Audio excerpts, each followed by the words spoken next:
Listen to that.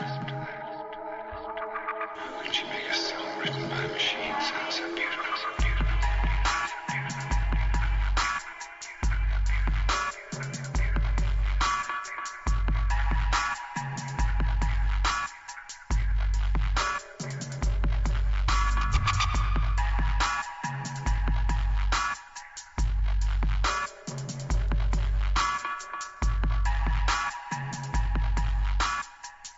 beautiful?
Salut tout le monde, salut tout le monde.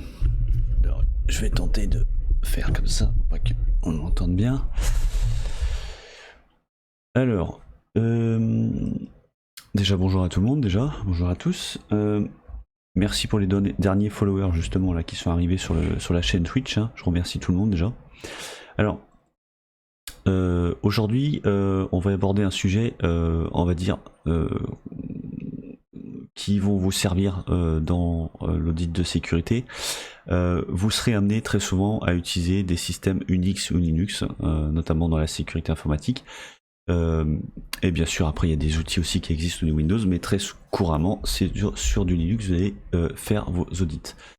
Donc aujourd'hui, moi, je vais vous expliquer déjà les bases de Linux.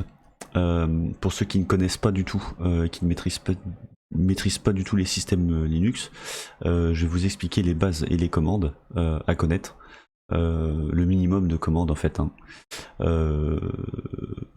pour utiliser Linux. Alors je vais pas vous expliquer non plus comment utiliser les logiciels parce que normalement vous êtes censé savoir le faire, notamment dans les cursus précédents sur l'utilisation d'Nmap et tout. Mais déjà, avant de commencer ça, avant de commencer vraiment, on va parler de l'audit, il va falloir se familiariser avec les commandes. Donc je vais mettre en plus gros, comme ça vous voyez. Hop, je vais mettre ça comme ça.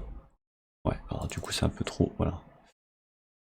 On va faire ça comme ça, voilà. Alors, chose importante à savoir, voilà. Alors, quand vous êtes dans un répertoire, voilà, il y a des commandes fondamentales à savoir, c'est déjà comment lister un répertoire quand vous êtes sous Linux, d'accord. Sous Windows, on aurait tendance à utiliser la commande dir, comme ça, d'accord. Et voilà, vous voyez, ça vous sort les fichiers qui sont listés, et notamment les fichiers cachés aussi. Mais sous Linux, la commande en fait qui est similaire à celle-ci, c'est ls. Alors, ls fait la même chose, vous voyez. Je vais réduire un peu parce que je pense que là vous voyez largement assez. Voilà. La commande ls fait pas largement la même chose. Donc si je fais ls, vous voyez, on se retrouve avec le listing des dossiers. D'accord ? Donc, étant donné que moi je suis sous le PowerShell, il faut savoir que PowerShell sous Windows, en fait, vous pouvez très bien faire interpréter des commandes Linux que du Windows. D'accord ? Ça fonctionne dans les deux sens. Mais dans le contexte où vous serez que sur une distribution Linux, Unix, les commandes, ça serait que celles que je vais vous indiquer. Pour effacer notamment le terminal, mettons vous avez tapé plein de texte et vous l'effacez, on a la commande clear qui est clear quoi. Voilà, d'accord ? Qui permet d'effacer. Clear. Donc, si on tape clear, vous voyez, ça efface. Alors, ça efface le terminal, vous voyez, ça vous remet le terminal tout en haut. D'accord ? Donc, retenez bien. ls pour lister les dossiers. Clear, on efface le terminal. D'accord ? Ensuite, on a la commande mkdir qui permet tout simplement de créer des répertoires. Donc, si je fais mkdir, d'accord ? mkdir, vous voyez là on est déjà dans le dossier Jonathan, d'accord, et je vais créer un répertoire qui s'appelle mettons Toto, donc mkdir Toto, d'accord, voilà. Là il vient de me dire que grosso modo il a créé un répertoire avec à 13h09 avec à la date du 20/02/2022. Si on fait un ls, on va se retrouver avec le fameux dossier qu'on a créé à l'instant qui est là. Donc le dossier, la commande mkdir permet de créer un dossier, un répertoire. Donc jusqu'à ls slash, je fais vraiment de façon très concise et simple hein, pour que vous compreniez bien. Donc ls, on liste le dossier, d'accord. Mkdir, on crée un répertoire, d'accord. Maintenant, si vous voulez faire en sorte d'effacer le répertoire, d'accord, donc on efface le répertoire, donc rm, d'accord, -r, il s'agit d'un répertoire, et Toto, d'accord, voilà, vous voyez. Et si je fais ls de nouveau, et ben le Toto il n'est plus là. Donc vous voyez, on efface le répertoire. Maintenant, sachez que cette commande-là, elle ne fonctionne que si il n'y a aucun fichier ni dossier dans le répertoire. Dans quel cas, si vous avez des fichiers et des dossiers dans un répertoire, il faut rajouter derrière le R, d'accord? Donc R comme répertoire, F, un petit F comme files. Donc là, j'efface le répertoire plus les fichiers qui sont dans le dossier Toto. Donc si je fais ça, ça va effacer le répertoire plus les fichiers. Donc retenez bien ces commandes-là. Ensuite, imaginons que maintenant vous avez créé un répertoire et que vous voulez lui donner des droits bien précis. Alors les droits dans Linux c'est un peu spécial parce que vous avez les droits en exécution, en écriture, soit en écriture et pas en exécution, soit simplement en lecture et voilà. Donc pour ça il faut connaître les différents droits sous les systèmes Unix Linux. Alors là c'est pareil, si on va, je vais aller sur internet, je vais vous montrer. Donc si on prend les infos sur internet,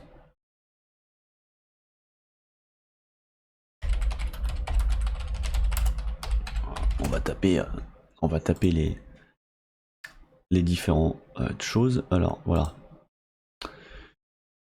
les permissions. Donc vous voyez ici par exemple dans ce site là, ils vous disent les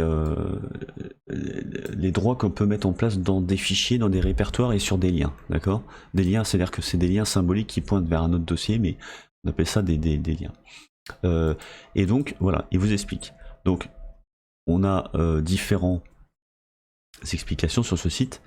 Donc là, vous voyez par exemple, ils vous disent que le propriétaire du fichier U, donc premier chiffre, deuxième G et troisième fichier O, d'accord? Donc d'ailleurs voilà, il vous donne en image ici la ligne correspondante justement à ça. Donc vous avez différents modes de chmod et ces chmod là vous permettront de tout simplement définir soit le droit en lecture, soit le droit en écriture, soit le droit en exécution ou tout simplement aucun droit. Souvent, si vous faites attention, si vous avez l'habitude d'utiliser justement faire des développements de sites internet ou mettre ça dans des serveurs FTP, vous avez souvent des droits sur des fichiers qui sont souvent en 7.7.5 ou des fois en 6.6.5. Je crois que c'est ça, ouais, 6.6.5 ou 6.6.6, voilà, ça dépend ça dépend. Et du coup, c'est fait exprès justement pour limiter justement de l'extérieur. Je vous donne un exemple, si vous avez un fichier PHP qui permet de consulter une base de données, d'accord, et bien on va lui mettre les droits tout simplement du côté serveur en exécution, mais du côté extérieur on va pas mettre en lecture parce que en fait si vous voulez on pourrait consulter sinon le fichier et le télécharger d'ailleurs, donc c'est pour ça que on évite de faire ça. Donc là il vous explique des droits, voilà, donc là notamment le R777, ça c'est grosso modo une autorisation où on autorise tout, d'accord, écriture, lecture, tout. Donc on utilise tout. Donc soit vous pouvez le mettre sur un répertoire, soit vous pouvez le mettre sur un dossier. Alors si je reviens à mon truc, si je crée par exemple regardez bien cette partie là, qui est là, juste la colonne où il y a le mode là, d'accord, la colonne de mode ici. Si je crée un répertoire, d'accord, je crée un répertoire test. Vous voyez que là, le répertoire test, il a des droits de propriétaire, mais grosso modo, il a aucun droit. Voilà, il a vraiment aucun droit. Donc, si par exemple je lui donnais des droits bien précis, d'accord, donc je vais faire chmod, voilà, et je vais lui mettre, mettons les droits 775, comme pour un serveur FTP, par exemple. Alors, petit détail, il y a là c'est pareil, je sais pas si vous avez fait attention, mais la commande rm-r qu'on a vu tout à l'heure, qu'on avait r et rf, et ben ça va être le même principe pour le chmod. Si vous avez un dossier avec des fichiers dedans, et ben il faudra rajouter chmod. Je vous donne un exemple, comme dans l'exemple qu'on a vu sur le site 777 par exemple, -r majuscule f, et on va lui mettre, voilà. Si je fais ça, ah oui, on peut peut-être pas sous Windows justement. Je suis en train de regarder.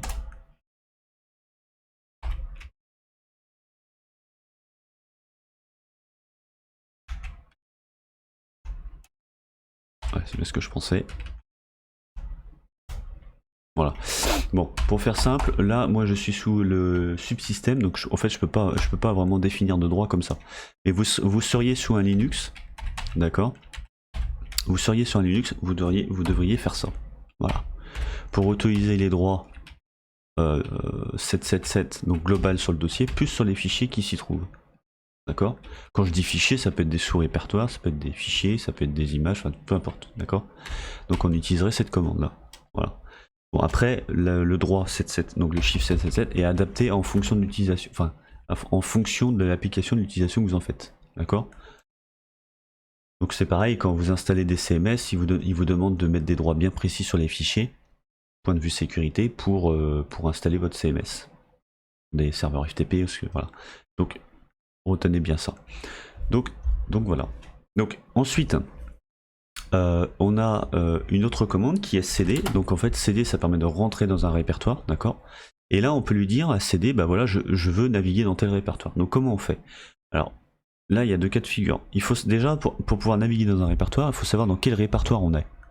Comment on sait dans quel répertoire on est? Et ben c'est tout simplement ici. Voilà, là.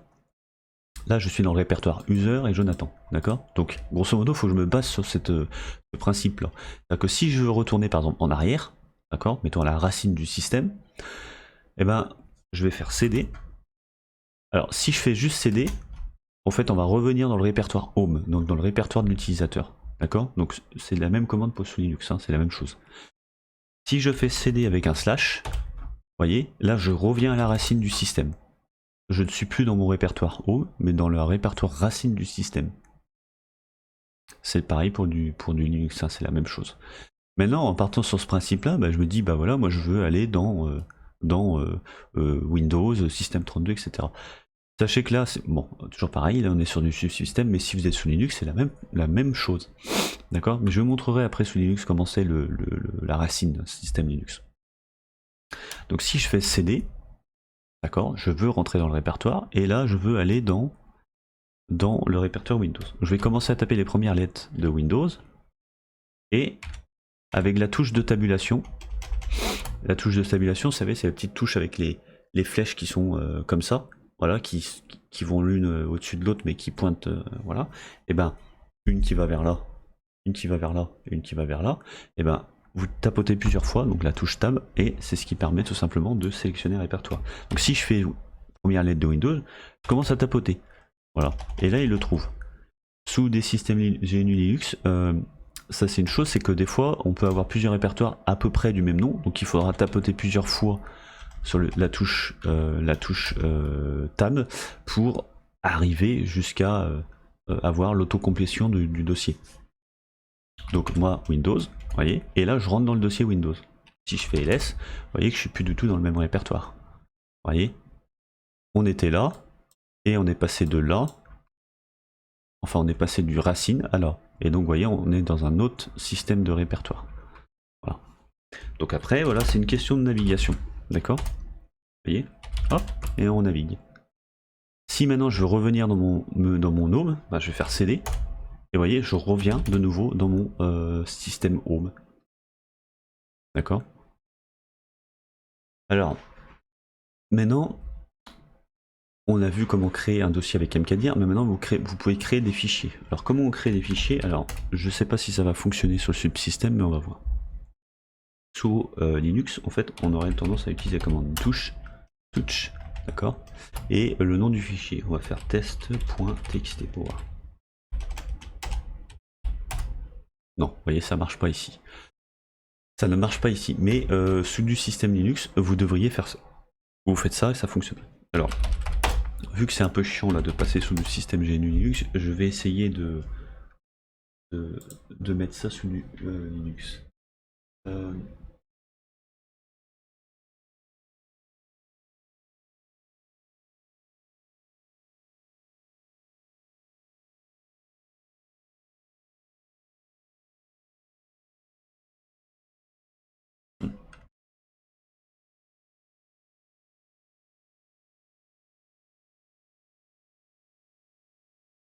Bon, je vais essayer comme ça. Alors, je note vite fait un truc. Hop.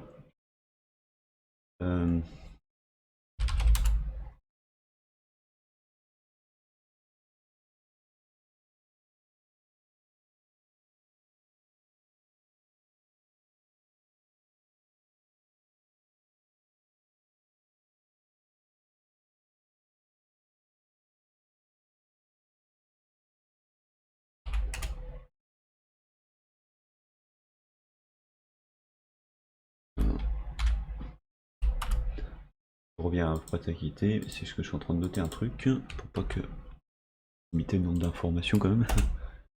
Alors, yes. Hop, password.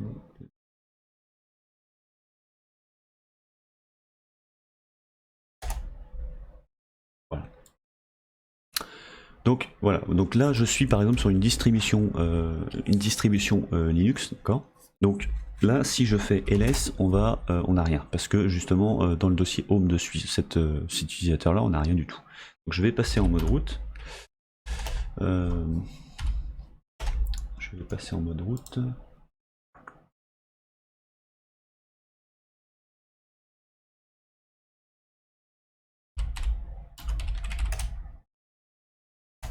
Voilà. Donc là on est en mode route, d'accord. Donc là on est sur du système. Voilà. Tac. Donc là vous voyez je suis en mode route, je suis passé en mode route et je suis dans le dossier home. Donc si je veux revenir moi dans mon dossier route personnel, je vais faire cd. Et voilà, là je suis dans mon dossier route. D'accord. Voilà. Voilà comment ça se passe. Donc maintenant, c'est là où justement on va voir, je vais créer un dossier mkdir test. Voilà, hop, et donc j'ai vraiment un dossier mkdir test. Il faut savoir que quand vous faites ls sur le subsystème, vous avez directement les droits et tout ça qui sont affichés sur les dossiers. Mais sur du GNU Linux, en fait, il va falloir taper l'option -a, voilà, qui permet de voir les fichiers cachés, d'accord. Mais alors, viens là toi. Ah oui, c'est vrai que j'ai mis -all, voilà, pour voir les droits. D'accord.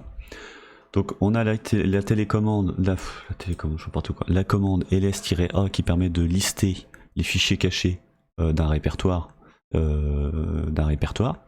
et on a la commande ls qui permet de lister les dossiers normaux d'un répertoire, et on a la commande -ls-all qui liste les fichiers cachés d'un répertoire, d'accord, les fichiers normaux et dossiers bien sûr, et bien sûr les droits sur chaque dossier. Voilà. Donc généralement, ce qui est plus simple d'utiliser, c'est le -all, comme ça au moins vous êtes sûr que vous avez tous à portée d'œil. Alors après, il y a une autre petite méthode. Je vais donner une petite méthode. Regardez. Je suis dans mon dossier home. Je vais aller éditer un fichier qui s'appelle bash-rc, d'accord, ou zhrc. Donc nano ZSH, voilà. Normalement c'est bash-rc, mais comme moi c'est ZSH mon terminal, je vais éditer celui-ci. Alors c'est le point parce que c'est un fichier cassé. Hein. Normalement c'est ça.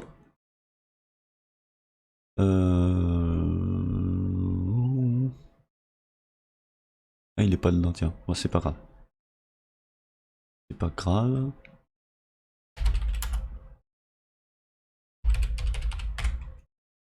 On va éditer celui-là. Vous voyez, j'appuie plusieurs fois sur Tab, voilà. Donc là, on se retrouve avec des, voilà, tout un tas de... Voilà, je vais faire ça comme ça. Pas forcément besoin de voir tout ça. Et je vais descendre. Hop. Et là, vous voyez, je vais créer des alias. Donc, vous voyez, on a des alias qui sont créés là, d'accord, qui sont créés ici. Vous voyez, notamment un qui est ici, vous voyez. On a un alias qui est créé là. Alors, pour aller plus loin, on pourrait très bien faire... On pourrait très bien faire ceci. Hop, on va créer un alias. Je passe moi. LA, par exemple, LA égale ls-all. Vous voyez? Si vous faites ça dans votre terminal, d'accord? Bon là ça va pas marcher parce qu'il faut que je restarte le terminal, mais si vous faites ça dans votre fichier bash, et ben vous allez voir que vous allez vous retrouver en faisant cet alias là. D'accord, en faisant cet alias là, -A, et là quoi, voilà, à la place de taper ls-all, d'accord, vous allez vous retrouver avec, avec ce fameux listing qui est là, voilà, qui est ici, voilà.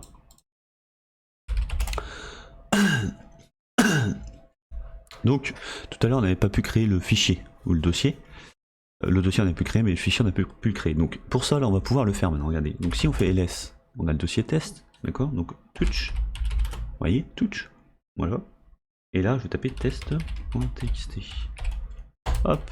Et là comme par hasard, on se retrouve avec le fameux fichier txt qu'on a créé avec la commande touch. D'accord. Alors de base sous Linux, vous avez la commande vi ou vim, d'accord, qui permet d'éditer le fichier, d'accord. Voilà. Et sinon vous avez la commande nano, voilà, qui permet aussi d'éditer. Alors là il n'y a pas d'importance. Moi je sais que j'utilise, peu importe, je peux utiliser vim comme nano, mais là en l'occurrence vu qu'il y a nano, je préfère utiliser nano. Donc nano, test, d'accord. Et là on se retrouve dans un éditeur de texte, un peu comme Windows, mais sauf que là c'est directement sous Linux. Donc là je vais taper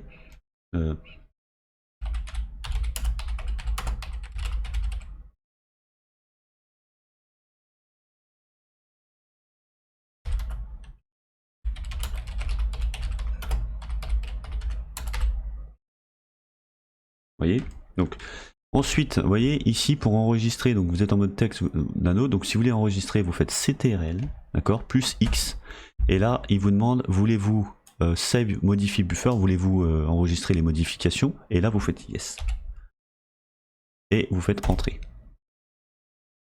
Alors yes.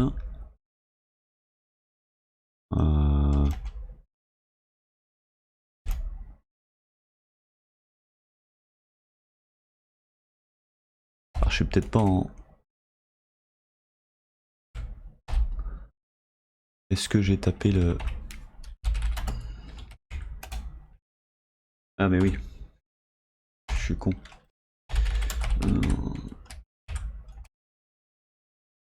Je teste. Ouais c'est bon, c'est parce que j'étais pas en TXT donc ça pouvait pas marcher. Donc non. Vous voyez là ça va marcher. Donc là je vais faire voici premier texte. D'accord, sous terminal Linux. Et parce que je vais me faire taper sur les doigts sinon Linux, Linux. Ok. Voilà. Donc CTRL I et hop, voilà. Donc maintenant qu'on a créé un fichier avec des données dedans, donc du texte, d'accord, vous pourriez mettre du code mais c'est pareil, du texte, comment on peut faire en sorte d'afficher le contenu de ce texte là dans le terminal? Eh bien, on va tout simplement faire un cat, d'accord, et le fichier texte .txt, et là, comme par magie, on va voir le fichier, voilà, vous voyez. Donc cat permet de lister le contenu d'un fichier. J'insiste bien sur un fichier, lister le contenu d'un fichier dans le terminal. Et là, vous voyez la phrase qu'on a marquée dans le fichier texte, on l'a là. Et c'est notamment comme ça qu'on peut créer des fameuses bannières. Quand vous vous connectez en SSH, on peut créer des bannières sur ce principe-là. D'accord? Donc voilà. Donc maintenant, je vais faire un exprès de créer dans le dossier test un fichier. Voilà. Et je vais aller... Voilà. Alors, vous voyez ici, j'ai utilisé CD et deux petits points. Pourquoi? Les deux petits points signifient tout simplement qu'on va descendre 2 crans en dessous. C'est-à-dire que grosso modo, je vous donne un exemple. Si je suis dans le dossier test, et que dans le dossier test, je crée un autre répertoire test 2. D'accord? Et que je rentre dans ce dossier test 2. D'accord? Vous voyez que là, on a un dossier, 2 dossiers. Moi, je veux descendre au niveau de test. D'accord? Et bien comment je fais? Je vais faire CD, 2 petits points, et je descends. Et là, je suis descendu d'un cran en dessous. D'accord? C'est le même principe qu'en format web, quand vous voulez, par exemple, vous avez des images à la racine d'un FTP, surtout quand vous avez sur page, et ben généralement, qu'est-ce qu'on va faire? On va tendance à taper src, deux petits points, et là, et faire ça, cela, et image, etc. D'accord? Et ben là, c'est le même principe sous Linux. Donc, je liste, vous voyez, donc on a le répertoire test, et on a un dossier test, d'accord? Donc je vais de nouveau descendre de cran en dessous, et là on va se retrouver de nouveau comme on avait tout à l'heure, d'accord? Comment maintenant on va faire pour effacer ce répertoire là avec les fichiers? Et bien souvenez-vous de la commande qu'on avait tout à l'heure, on va faire rm, d'accord? Remove, comme effacer, remove, -r, remove-r, donc répertoire. On efface le répertoire en droit route, plus les fichiers. Et là, on va taper le dossier test. Et si je fais ça, si je fais un ls de nouveau, vous voyez qu'on voit le dossier test qui a disparu, avec les fichiers. Et le répertoire. Parce que dans le dossier test, il y avait aussi un répertoire. Donc voilà comment on fait. Maintenant, je vous donne un exemple. Maintenant, vous avez le dossier test là, et on veut le déplacer dans un répertoire qu'on a créé, par exemple, au nom de tuto, par exemple. Voilà. Si on veut déplacer ce dossier là, test, dans le dossier tuto, et ben on va utiliser la commande mv, d'accord, mv, movement, d'accord, mv, et alors moi je donne des abréviations, hein. Quand je dis mv movement, c'est plus facile aux gens néophytes de comprendre. Ça veut pas dire ça en réalité, mais voilà, je préfère vous le dire comme ça. Il y a largement, de toute façon, dites-vous bien une chose, c'est que les commandes que je vous explique de base, il y a largement assez de documentation, on va dire technique, sur internet. Moi, c'est vraiment le principe de base que je vous explique. L'essentiel, c'est que vous savez, l'essentiel, c'est que vous puissiez naviguer tranquillement dans un terminal sans être perdu. C'est ça le b.a.-ba. C'est que nous, quand on fait de l'audit, on utilisera, enfin, on utilise un peu d'interface graphique, mais en réalité, la plupart du temps, enfin moi personnellement en tout cas, chacun fait comme il veut, mais moi personnellement, j'ai tendance à utiliser tout le temps le terminal. Je n'ai jamais de mode graphique, jamais. Voilà. Je trouve ça plus convivial. Voilà, je préfère le mode terminal. Donc comment on fait pour déplacer le dossier test dans un dossier, donc le fichier test dans un dossier tuto? Et ben on va faire mv, d'accord. Et je vais dire au test, donc je déplace le dossier test dans le dossier tuto, comme ça. Et si je fais ça, ls, vous voyez, le dossier test a disparu. Et si on va dans le dossier tuto, si je fais ls, alors un petit détail encore, c'est que pour lister des fichiers dans un répertoire, souvenez-vous, on avait ls-all-a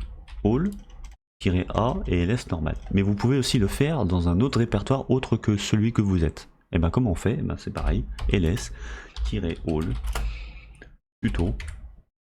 Et là, vous voyez, j'ai listé tous les fichiers et dossiers cachés du dossier tuto, et on se retrouve avec le fameux test qu'on a déplacé dans le dossier tuto. Voilà. Maintenant, on va pousser un tout petit peu plus loin la chose. Là, vous savez comment naviguer dans un dossier, vous savez comment créer un répertoire, vous savez comment créer un fichier, d'accord? Vous savez comment effacer, comment le déplacer. Mais maintenant, on va faire ce qu'on appelle de la concaténation de commandes, d'accord? Le même en PHP, c'est pareil, on peut faire des concaténations de commandes. Ben là, c'est pareil, sous Linux, on va faire la même chose. Comment on fait? C'est très simple. Je vous donne un exemple. Je vais effacer. Voilà. Mettons, je veux créer un dossier qui s'appelle tuto. Dans ce dossier tuto, je veux créer un fichier qui s'appelle tuto test, par exemple. Et dans ce fichier, dans ce dossier où il y aura le dossier, dans ce dossier où il y aura le fichier tuto test, un peu, voilà. On va tout simplement retourner au répertoire racine pour recréer un dossier. C'est un peu, hein. Alors, comment on fait? Eh ben, on va faire, regardez bien, mkdir, d'accord, tuto, d'accord, concaténation de commandes. D'accord. Alors la concaténation de commandes, c'est le petit espèce de petit 8 à côté du petit 2 dans le clavier. Alors bon, je vais vous montrer un clavier. Clavier PC. Je sais plus comment. Il a un clavier PC.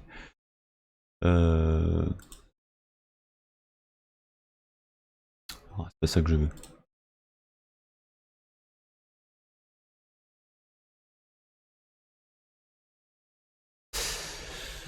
Si on prend une image par exemple, je sais pas si on va bien le voir, mais bon bref, hop. Vous voyez ici, bon là il est sur ce clavier là, mais normalement si on fait un... Putain, il n'y a pas des claviers meilleurs que ça, enfin de matière de qualité. Franchement.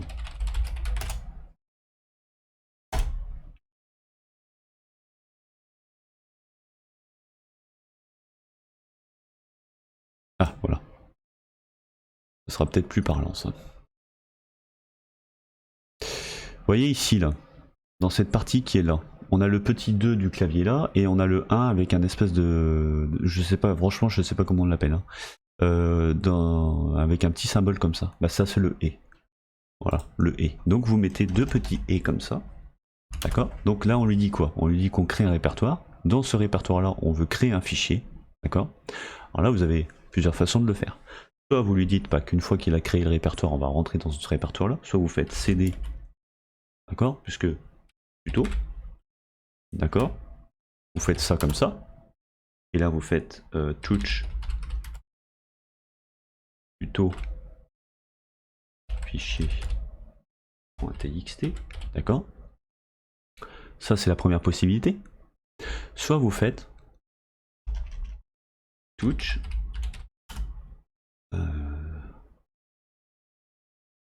tuto slash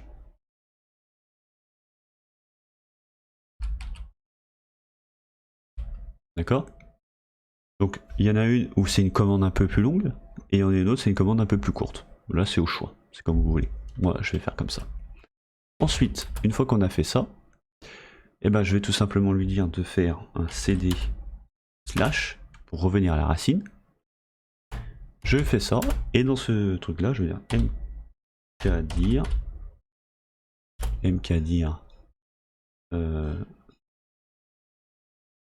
je suis racine.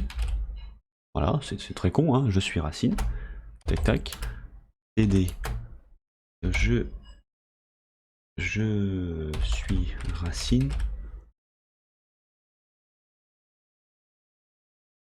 D'accord, je suis racine.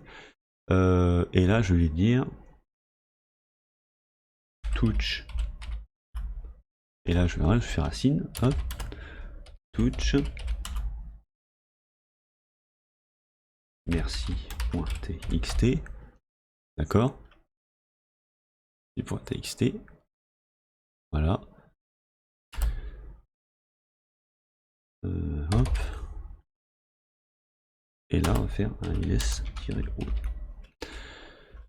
Donc là qu'est-ce que j'ai fait dans la commande? Je lui ai dit tu crées un dossier tuto. Dans ce dossier tuto tu vas me créer un fichier qui s'appelle tutotest.txt.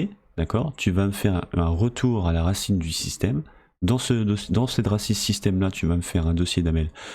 Tu vas me faire un dossier nommé je suis racine. D'accord. Ensuite tu rentres dans ce dossier là et là tu vas créer un dossier touche. Tu vas te créer un dossier merci.txt et tu vas me lister le répertoire avec les fichiers cachés. Voilà. Cette commande là c'est ce qu'on appelle de la concaténation, d'accord, ce qui permet d'enchaîner plusieurs commandes. Si je fais entrer, voilà, et vous voyez là ce qui s'est passé, vous voyez, ça a exactement fait ce que je lui ai demandé, tout simplement. Si je vais maintenant dans mon répertoire personnel, d'accord, donc notamment dans le dossier racine, donc mon dossier personnel, si je vais cd ls, et ben vous voyez on se retrouve à le fameux tuto que j'ai demandé ici.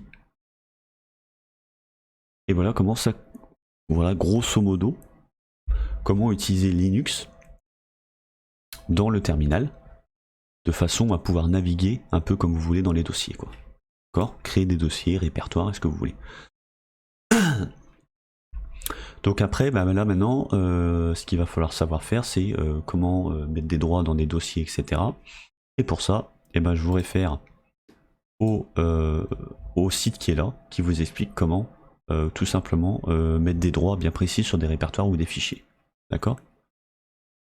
Donc voilà grosso modo comment on crée. Et on navigue dans le répertoire et tout ça dans Linux. Alors, maintenant vous voyez, j'ai effectué cette commande là, mais comment faire le procédé au sens inverse de façon à effacer toutes ces données là? Eh ben c'est très simple. On reprend cette commande là. D'accord? Au lieu de mettre mkdir, eh ben on va faire rm-rf tuto. D'accord? Dans ce tuto, donc après, on efface ça, parce que comme le répertoire n'existera plus, on ne pourra plus rentrer dedans, donc ça ne servira à rien. Ensuite, on va dans le répertoire de base, on efface à la racine du truc, après rm-rf, je suis racine, j'efface, et là, je liste si tout a bien été pris en compte.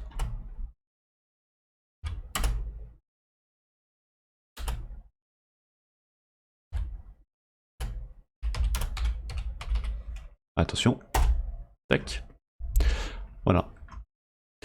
Donc là, qu'est-ce que j'ai fait?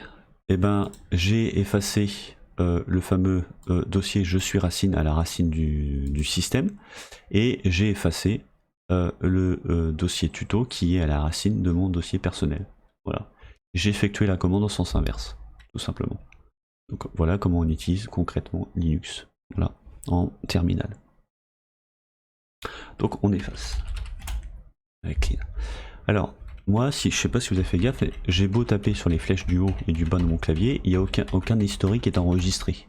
Voilà, c'est une mesure de sécurité que j'ai mise.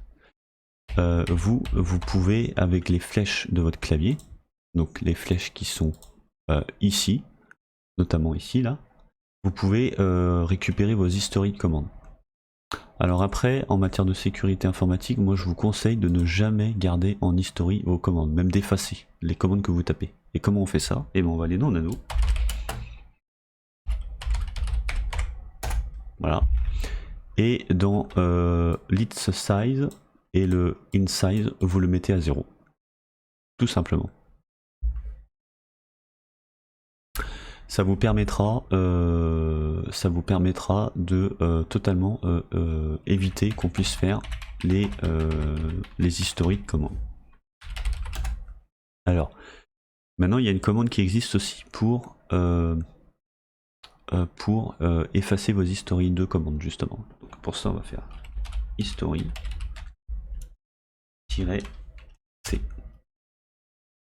Voyez, et là ça efface les historiques. Si je fais history-a, ça marchera pas. Donc il faut faire history-c. Et là ça effacera.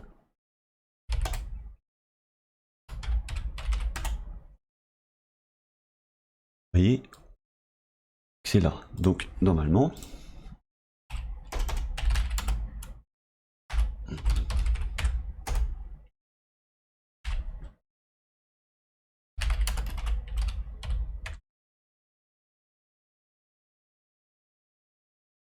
il n'y a rien. Et il n'y a plus rien. Tout ça est effacé. Donc voilà pourquoi cette commande là elle est très très utile. Il faut la connaître par cœur. Voilà. Donc voilà concrètement. Donc ça se passe. Alors maintenant c'est toujours pareil. Sous les systèmes GNU Linux, vous avez un répertoire home, d'accord, et vous avez les répertoires du système. Les répertoires home sont destinés aux utilisateurs que vous créez. Si je vais par exemple dans ls/home, on a un dossier qui s'appelle sysadmin, d'accord. C'est un nom d'utilisateur. Hein. Donc à chaque fois que vous allez créer un nom d'utilisateur, eh ben, il va se mettre ici. Alors comment on fait pour créer un nom d'utilisateur? Eh ben, on va faire un add user, d'accord, et là on va lui mettre par exemple Jonathan. Et là ça va vouloir créer un nom d'utilisateur et il va vouloir vous demander de définir un mot de passe à celui-ci. Une fois que ça sera fait, il apparaîtra dans le dossier Home. Voilà exactement comment ça va se faire. Il faut savoir que le nom d'utilisateur que vous allez donner, il n'aura pas les droits route, d'accord? Il aura juste les droits utilisateurs classiques. Donc on a le dossier Home, et dans ce dossier, le Home, on a les dossiers racines, et les dossiers racines comportent le système GNU Linux. C'est ça qui permet que la distribution fonctionne. On a notamment le ETC et on a le boot, d'accord? Le boot, c'est grosso modo le grub, ce qui permet de démarrer votre distribution Linux. Le ETC, c'est ce qui regroupe l'ensemble de vos bibliothèques applicatifs, hein, voilà, tout ce que vous installez dessus, notamment le source.list qui permet de mettre à jour votre distribution, hein. Dans Media et dans MNT, vous avez tout ce qui correspond à vos périphériques, que ce soit des disques durs, des clés USB, ce que vous voulez, d'accord. Le dossier OPT, ça c'est pareil, c'est un dossier qui permet, généralement c'est comme ça qu'on fait, de mettre des programmes personnels dedans. Et on a le dossier proc, là c'est tout ce qui est lié à votre microprocesseur, voilà. On a le dossier SBIN. SBIN, ça va être tout ce qui est interpréteur, comme Python, Ruby, et toutes les choses comme ça, qui sont couramment installés là-dessus. Ça peut être aussi des exécutables. Voilà, si par exemple vous rendez exécutable un programme, d'accord, bah, ça peut être mis dedans. Dans UCR, bah là ça va être tout ce qui correspond en fait, parce que là on a les bibliothèques applicatives du système, vous avez aussi les bibliothèques applicatives des utilisateurs qui se trouvent généralement dans USR. Donc voilà grosso modo à quoi correspond, enfin ce que c'est Linux quoi. Je vais pas rentrer dans ces détails là parce que là si on rentre plus techniquement dans ces dossier là et à quoi ça correspond, ce que ça fait, etc. Ça viendra vous expliquer comment créer une distribution Linux quoi. Donc voilà. Je pense que vous en êtes pas rendu du tout ici. Voilà, ça sera peut-être l'occasion d'un prochain épisode de savoir comment on crée une distribution Linux. Pour ça j'ai de la chance.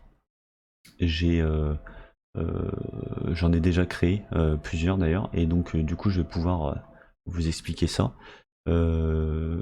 Et j'ai d'ailleurs un de mes collègues, je sais pas si vous connaissez, mais un de mes collègues qui a créé sa propre distribution aussi, qui est Kaizen Linux, donc vous pouvez d'ailleurs retrouver sa distribution sur internet, il n'y a pas de problème pour ça.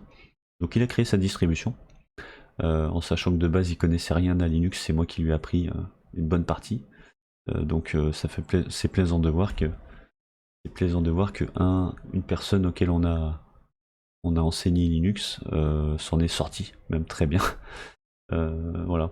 Il est certainement plus doué que moi dans cet aspect-là d'ailleurs. Hein. Ouais. Donc félicitations à lui. Donc voilà. Donc pensez bien une chose. De toute façon, quand vous utilisez une distribution Linux, le plus important c'est de savoir maîtriser votre terminal. Parce que c'est le b.a.-ba de votre, c'est le point névralgique de votre distribution, si vous voulez. Si vous ne connaissez pas comment utiliser votre terminal sous Linux, en fait, vous ne saurez pas utiliser Linux, concrètement. Parce que bon, entre savoir taper des commandes et créer un dossier, enfin, en maîtrisant le terminal et faire genre bouton droit ici, nouveau dossier, ça n'a rien à voir. C'est même plus facile que de faire tout en mode terminal. Voilà. Donc maîtrisez bien vos systèmes GNU Linux. Donc voilà. Qu'est-ce que je pourrais dire d'autre? Je sais pas si vous avez d'autres idées, mais voilà. Comment on pourrait... Alors, ah oui, je pourrais peut-être vous montrer ça. Je vais voir, je vais vérifier quelque chose.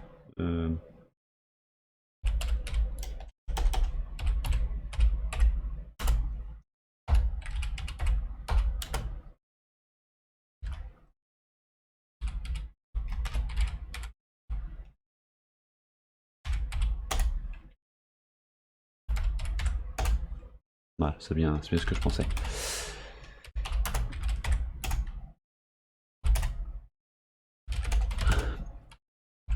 Alors, je vous ai expliqué voilà, pas mal de commandes, mais là je vais vous expliquer une autre petite commande qui est quand même pas mal. C'est comment faire en sorte d'inscrire dans un fichier texte. D'accord. Pour faire ça, eh ben, on va utiliser la commande echo.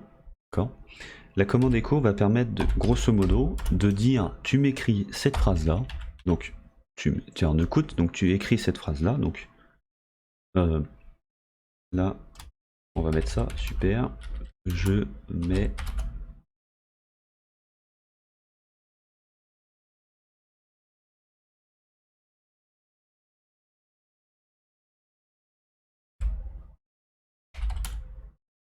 comment on pourrait mettre super.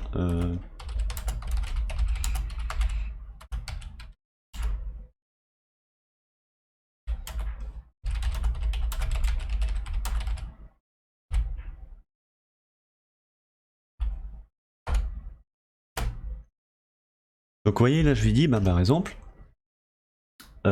Echo. Alors il faut savoir que Echo c'est grosso modo c'est une interprétation qu'on a dans Python d'ailleurs. Hein. Donc Echo, donc là je lui dis bah écoute grosso modo Echo tu me fais dans donc c'est comme créer une variable hein, dans PHP c'est pareil. Donc Echo super mais voici mes premiers mots alors. Avec echo dans un fichier test. Ok. .txt. Ok. Alors. Donc, et là, je lui dis, bah voilà, grosso modo, tu m'inscris ça dans un fichier. Donc, le petit chapeau. Test.txt. Et là, on peut même aller plus loin, c'est faire une concaténation. Je vais vous montrer. Donc, imaginons qu'on soit en langage BR.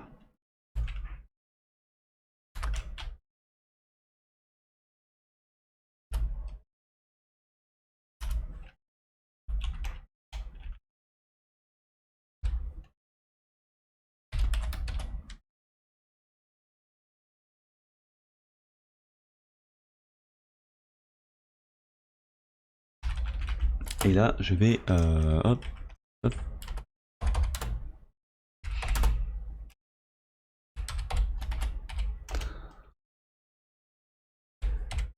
D'accord? Ah oui, mais je sais pourquoi. Je cherchais pas, je sais pourquoi. Petite erreur. C'est ça. Il aime pas les accolades apparemment.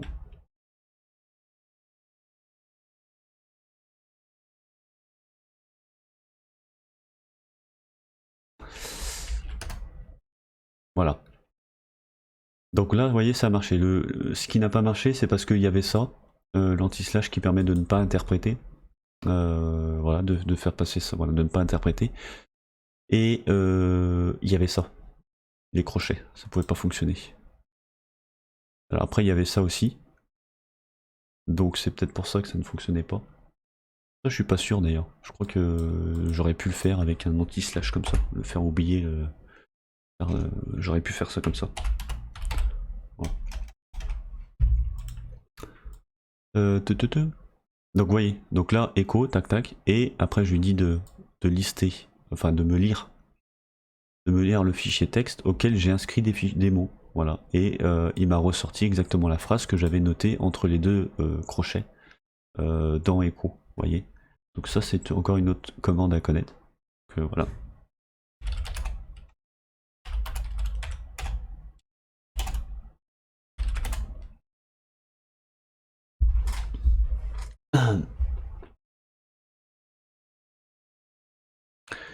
Donc j'espère que vous avez compris comment utiliser, disons comment naviguer sur une distribution GNU Linux. Maintenant, maintenant je pense que c'est plus à vous de faire la démarche d'utiliser plusieurs distributions parce que les commandes ne sont pas les mêmes suivant les distributions. Que ça soit sous du Debian, que ça soit sous du Fedora, que ça soit du Arch Linux, etc. Les commandes vont être différentes. Donc c'est à vous de vous adapter à chaque terminal qui correspond à des distributions bien précises. Et une fois que vous avez maîtrisé l'ensemble des terminaux qui regroupent un peu tous les distributions les plus connues, on va dire, que ce soit Red Hat et tout ça, Gentoo, et bien vous serez à même de largement en fait comment dire, de largement maîtriser les outils de pentest et d'audit de sécurité, peu importe la distribution où vous êtes. Donc voilà. Sur ce, je vous souhaite une très bonne journée et n'hésitez pas, surtout pas, à envoyer, surtout là, hein, à me laisser un petit message, hein, ici, là, et de vous abonner. Voilà. Allez, ciao.